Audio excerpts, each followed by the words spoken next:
പോകുന്നത് മൂന്നാറിലേക്കാണ്. അവിടെ ജനവാസ മേഖലയിൽ കാട്ടുപോത്ത് ഇറങ്ങിയെന്ന വാർത്ത വരുന്നു. സെവൻമല എസ്റ്റേറ്റ് അപ്പർ ഡിവിഷനിലെ ലയങ്ങളോട് ചേർന്നാണ് കാട്ടുപോത്ത് എത്തിയത്. ഉച്ചകഴിഞ്ഞ് 3 മണിയോടെയാണ് സംഭവം. കാട്ടുപോത്തിന് മുന്നിൽ നിന്ന് തലനാരിഴയ്ക്കാണ് പ്രദേശവാസികൾ രക്ഷപ്പെട്ടത്. രാഹുൽ വിജയൻ വിശദാംശങ്ങളുമായി. രാഹുൽ, എന്താണ് സംഭവിച്ചത്? ഇപ്പോൾ പ്രദേശവാസികൾ പറയുന്നത് എന്താണ്? ഇങ്ങനത്തേക്ക് ശല്യം അവിടെ നിരന്തരം ഉണ്ടാകുന്നതാണോ?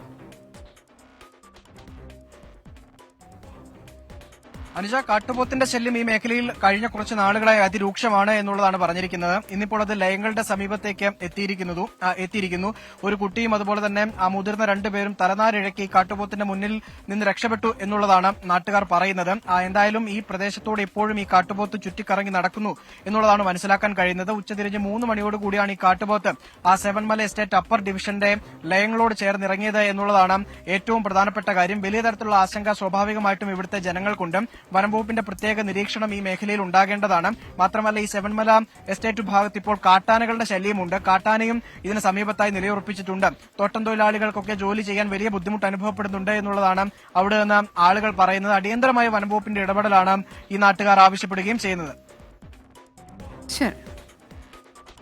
വിശദാംശങ്ങൾ നൽകുകയായിരുന്നു രാഹുൽ വിജയൻ.